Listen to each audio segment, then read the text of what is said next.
do believe that Yogabar, we created a food company, but what we really created was a brand that stood for happiness. I do believe larger MNCs became far more conscious, far healthier in the kind of products they offered consumers after Yogabar set the pace for becoming the healthiest FMCG company out there. I think Yogabar is quite unique in the way it does taste, affordability and health.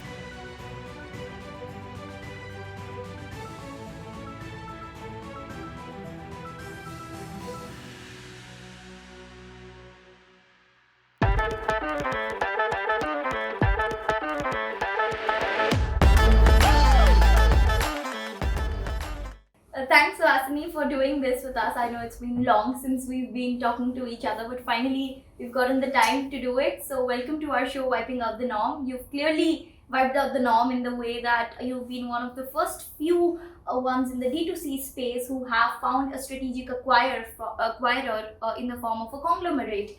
And I'd love to know about your story, although it's very much known now in the news, but few nitty-gritties out there that the early stage founders would want to know from you. That's what we'll talk about today. So thanks for doing this with us, and excited to chat with you.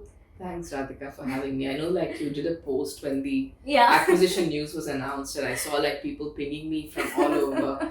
And ever since then, it's been so exciting to see young people like you go out and do different things. And I said, I must tell you my story. So I'm very glad to actually be on the show. So with Yogabars, actually the story is quite nice. My sister and me initially were living abroad, and we used to go to this yoga class together. And one day when we came out of the yoga class, we picked up a Kind bar. And Kind had become $1 billion company by then in the US. And my sister looked at the bar and she said, if I had a bar like this, I would call it Yogabar. At that point in time, there was nothing healthy to eat in India, right? And I said we should trademark it, whether we start a company or not. And subsequently, a few years later, after I initially came back before her from the US, and it just seemed like retailers were still selling India mein tasty bikta hai, health kahan bikta hai. But over a period of time, we found an audience, and here we are from a 600 square feet kitchen to now a 60,000 square feet factory, fully automated. You said that you started out in a kitchen, where you tried out the flavors. So how did you decide your early set of team members who could work with you in that kitchen to prepare the formulations and get the product out? So actually the interesting story about the way we did our formulations, right? We are essentially a company that says that people should eat the kind of food you cook at home. And that was the premise. Today, everything that Yogabar actually gives to its consumers is stuff that my daughter consumes, or my husband consumes, my mom and sister consume, right? And literally, you can audit my house today. If you go and open the cupboard, the only packaged food you'll find is Yogabar. So I think the premise, a step back, is to always have ingredients that you can see in your kitchen. So 100% natural, food company, no E-numbers, no any of that. And the way we worked actually is initially my mom, my sister and me used to do a lot of these formulations. We worked with a lot of chefs and, home chefs to kind of improve the taste. But we had this thesis that these are the ingredients that we would put into our product. We would, and the thesis was quite clear. We would use whole grain nuts and seeds. And 83 to 90% of the product is just whole grain nuts and seeds. And then you work on the flavors with chefs, with my mom putting in a little bit of flavors and all of that. So the initial days was literally, we didn't have any initial employees. We had one office boy and one person doing the accounting, and essentially Anandita, me and my mom, usually wrapping the bars with clean paper and baking the bars ourselves.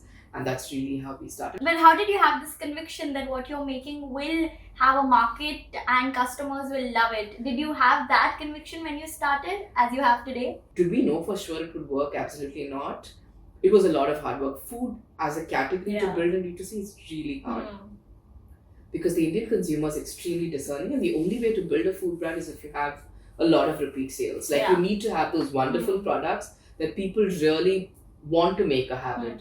It's a little different from personal care, where you cannot really make out the difference between two products. In food, taste is perceptible, health benefit is perceptible, price is perceptible, everything's perceptible. So did we have the conviction? No, but were we very optimistic about the future? Absolutely, yes. Yeah. But like you said, that building a category in the food space itself is very difficult, and plus you had your degrees to back yourself. So did you have a backup plan in your mind that what if it doesn't work? What will you do? I think the backup is only yourself, right? Yeah. You know, you can't go into anything assuming that you can have a foolproof backup.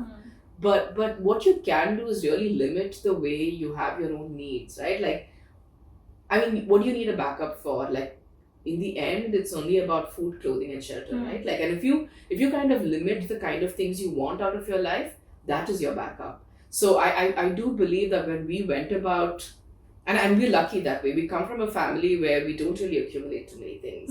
I mean, we are going to a system, like my husband and me have often talked about it, where we have 100 objects that you need, so that if you have to pack up and leave to live anywhere in the world, you can literally fold your bags, take your 100 objects and leave, right? Yeah. Now, that's your backup. Your backup is that if nothing works, you will go back to finding a way of living that can give you your food, clothing, and shelter, right?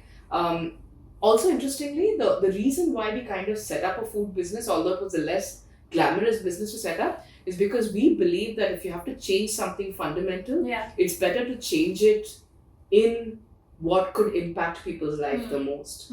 And I do believe that at Yogabar, irrespective of the other things that we achieved, the thing that we're most proud of is we held everybody else accountable to creating healthy food. I mean, I do believe larger MNCs became far more conscious, far healthier in the kind of products they offered consumers after Yogabar set the pace for becoming the healthiest FMCG company out there. I think we held everybody else accountable. So, and we take that credit. We said we were the front runners. We came in much before people were even thinking about health food, and we created the ecosystem for health food in a lot of ways. But you also said that there were a lot of challenges in the D2C market when you started, and building a brand is not easy. So can you mention a few instances where you felt like, okay, am I doing the right thing? Should I give up? Should I not? Because we do talk about successes, but very few times we talk about our failures, and we learn the most from them. So could you cite some examples? When we started out, the challenge was the Amazons and Flipkarts of the world hadn't built out their food business at all. So it meant that there was no easy way to get to the consumer. The advantage of having online platforms is communication to a consumer becomes very, very easy. When you set up as an offline business selling in 4,000 stores, the communication to build a large business is very limiting because you also raise a really small amount of money.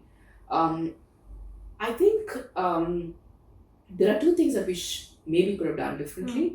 Is maybe we did bars for almost 4 or 5 years of the business. I do think we could have diversified a bit early on. And I do think that earlier on we could have raised a little bit more capital. I think we were very, very conservative in the way we kind of raised capital, the amount of capital that we took on. But I do think that maybe, and that challenge is not there for companies today. It's far easier to raise capital today than it's ever been in the past. Yeah, but why do you think you were conservative back then? I think it's also a question of where the market was. I think we were very, very early in the journey. We're talking about a time where the Mintras of the world would raise 10 million. So it's a very, very different time. And I also think from an ownership structure, we also believed at that point of time that food companies need to own majority. Which I think today maybe if you end up taking the VC route, it's better to kind of be okay to give up a bit more of control and kind of raise a bit more money.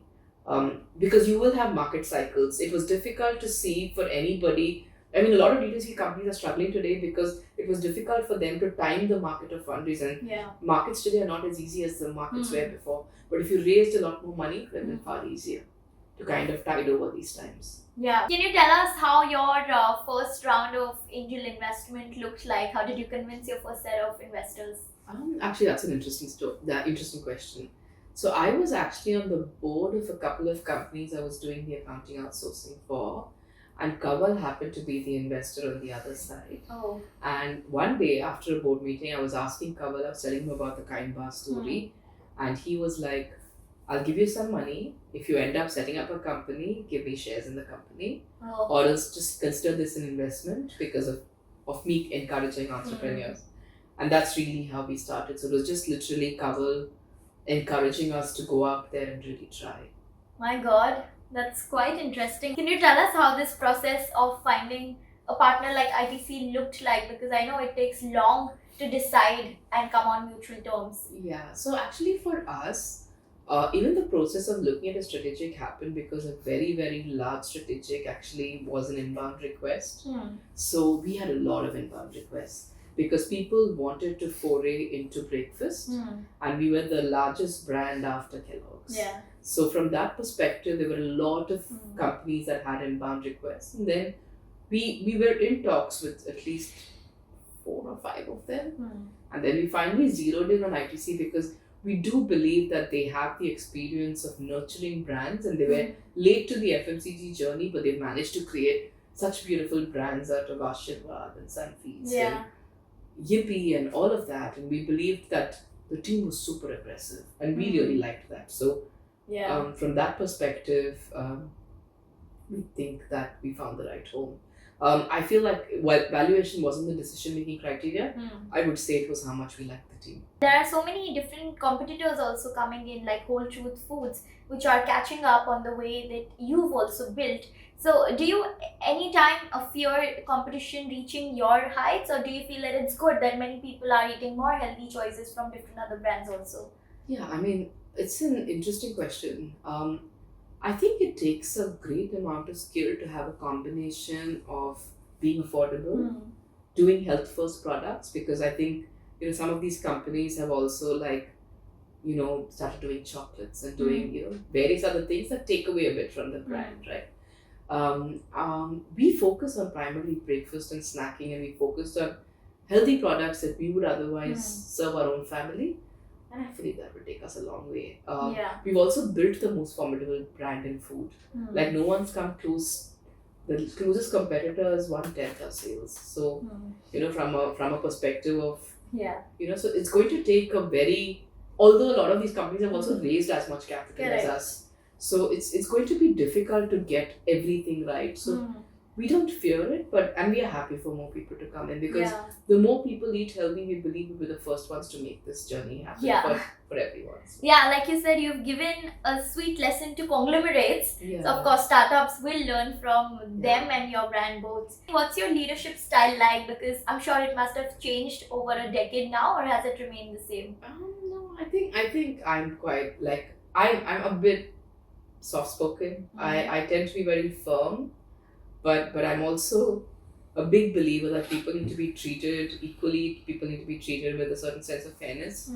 So, my leadership style is mostly listening to people but being very persistent about getting the job done. Like that I'm in and about. Like people know that, and I don't forget very easily. I don't forget numbers easily. I don't forget tasks easily. So I'm very persistent. Like I would keep my notes, like copious notes, and know that who's assigned what responsibility. So I'm very pushy when it comes to getting work done, but I don't think I've ever raised my voice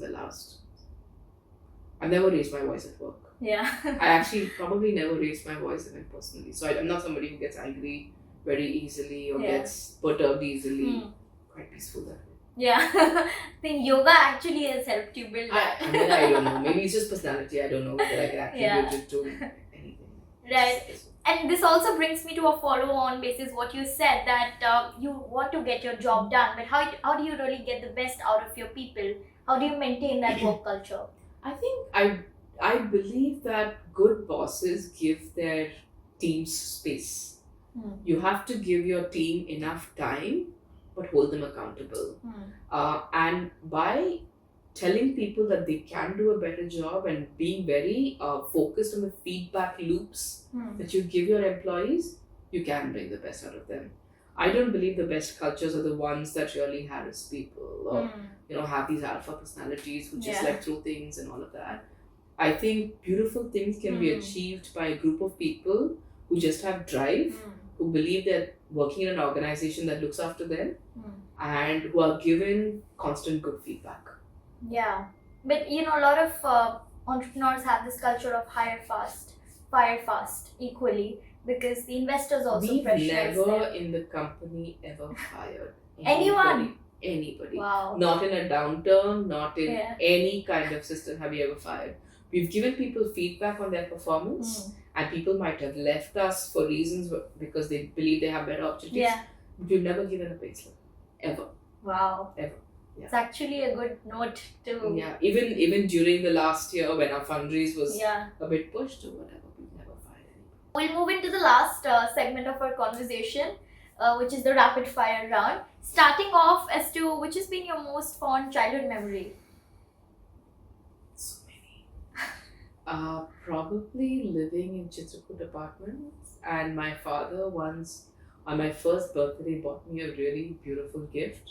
I remember him walking through that door, and I wasn't expecting that gift, but that's a memory that comes to my mind immediately. Yeah, and the most fond memory at Wharton? At Wharton, there was once this boat party where we danced till like 4 o'clock. I couldn't even remember the time. I remember when I got home, it was daytime, but that was a very nice memory. And any challenges you faced there at Wharton? I mean, it's difficult because Wharton was an exchange program. My MBA was at LBS. Yeah. So it's difficult to kind of fit in because everybody else knows each other for 1.5 years. But funnily enough, I've made lots of friends at Wharton. What made you choose CA in your early Oh, my career? dad was a CA, ICWA lawyer and all of that. So I think I was actually quite good at money. I think I was quite good at economics and accounts. Yeah. So it seemed like the natural choice, and I wasn't very good at science at all. Very good at mathematics, extremely good at numbers, but I wasn't good at pure sciences at all. Yeah. Having said that, what would have been an alternative career for you? I think I could have done quite well in media. I think I mean, I'm one of those people who have right brain and left brain. I would be quite, I can understand design very well. I understand creative stuff very, very well. So yeah, I could have had a pretty good career doing something in media. Yeah. Right. Just like you interview your team members, investors also interview founders sometimes before giving the money. So was there any unconventional question that you were asked? I think at one point of time somebody asked us, what happens if founders fight? And I turned to them and I said, sisters never fight. So I think, it was unconventional, but when I told them that, the investor totally said, I agree. My wife and her sisters they have a much better relationship than I have with my brother. So I think that's, that was an unconventional question, but was very well accepted answer. Yeah. And who would you call your mentor? My mentor? I mean, obviously for me, I've always listened to my parents. So I would say that irrespective of anything else, like you need somebody to sound you off on what is the right thing to do. And I feel like that's always been my parents. And I would say now, I would call my conscience keeper as my husband because he will always tell me if I'm treading like even a little bit here or there. But apart from the family, are there any luminaries or good people in your life that you've met who have shaped the way your career has taken shape? Oh, okay. I would say different people at different points of time. Like there was a Wharton professor whom I had consulted when I said I wanted to do Yogabar as a company because we'd already registered the trademark while I was at Wharton. Kanan's been great. Kanan's been a great mentor. Like today at work, the first person that I would turn to in a difficult work situation would be Kanan, and he sits on my board. Deepak's another investor who sits from the elevation. Okay. And he's very good for, kind of like sounding off, certain kind of things, certain kind of negotiations. So I would say multiple mentors. But mostly people I actually work with. But there's no single person whom I would always turn to. What are the top 3 tips for any founder who is building a brand in this food and beverages space? I would say the first one is, have a lot of clarity in what your brand would do and not do. Like, don't confuse the customer. Like, if you're doing a health brand, don't do chips and chocolate. Like, be very, very clear what your brand is doing. Second, spend a lot of time to bring very personal aspects of your personality onto the brand. Like, I'm not a personality who can ever put anybody down. I'm full of positivity. I think happiness is a very, very good emotion to transfer. And different emotions inspire different people. So build a brand that really inspires you. And around the emotions that inspire you, and translate that emotion to your consumer. And third, most people ignore it. It comes naturally to me, but it might not come naturally to other people. Know your numbers, like net sales is after return. So when you sell to somebody, you either get cash or you get back stock. Make sure your debtor situation is never poor. Like don't dump, don't build a brand from one fund cycle to the next fund cycle. Build a long sustainable brand, which means that you need to be completely honest with how large your brand is and what are the category levers that you need to do to build your brand. So I would say be very honest about where your financial position stands with respect to how financially healthy is your business. Yeah, and like you said in a earlier part of the conversation that you could have raised much more money in your stage. We never did that. We never tried to use money to solve problems of the brand. Yeah, so which actually brings me to the question as to what should be the right time for any founder in this space to raise money, at what point? I think you should be realistic about two things. I don't think there's a good enough time to raise money. I think you should be raising money as and when the business needs it. But your valuation should never trump the real value of business. Because then you put pressure on the business. Your investors pressurize you because obviously they are doing their job. They need to make money out of your investment. But you're also ending up, because you've raised money at this crazy valuation, you're also offloading a lot of that unhealthy business practice to your business because you're trying to accelerate business faster than it can actually grow. Yeah. And as a founder, do you believe in the concept of dual class of shares where you also retain the voting control even if your equity goes down? No. I mean, I personally believe that investors do need protection for the money that they are putting into the business. And it's right for them to protect that capital because at the end of the day, they have a job to do with respect to their LPs, right? And you cannot sideline the people who actually help you grow. So I don't know. I've lived Yogabar's journey believing that almost every transaction that we did seemed completely fair. Yeah. I don't believe that I've ever had an experience where I believe that this is completely not fair. So no, I do believe that investors should have the right in case. I mean, given the kind of things that are happening in the ecosystem now, I do believe the people who give you capital have a right to ask you questions. Right. And after, strategic acquisitions, how does the role of a founder change? It hasn't changed for us at all, actually. It's made us work a lot harder because ITC has this ability to make you feel really, because they treat you so well, they make you feel like you have to deliver the best job possible. So I believe, if anything, it's made us work even harder. We're as independent as possible as we were earlier, but we just feel like we need to, because there is a timeline where we need to hand over and we want to hand over the best possible company possible. So we do feel a lot of pressure to do a lot of things. Yeah. So, have you thought of anything that you'll do after the handover? At this point in time, it's just Yogabar. But I probably will do something, maybe in the social services space or something. Yeah, but that focus really helps you stay the course and not get distracted in the crowded market. It's required. Yeah, but lastly, what's the last thing you did for the first time? What's the last thing I did for the first time is to actually travel. I've not traveled in the longest time. I haven't taken a trip ever since I started Yogabar. What? Yeah, I've traveled on work locally, but I haven't done a holiday. So we did do one holiday. So we went to Sri Lanka for a bit. So that's the. Wow, you're setting some high standards for founders now. I don't know, each one to their own. I'm not saying that everybody has to make that choice, but I make that choice because if I have free time, I much rather spend it with my family, rather than Yeah, true. But on that note, I really thank you for sharing all your insights, experiences. I really enjoyed everything.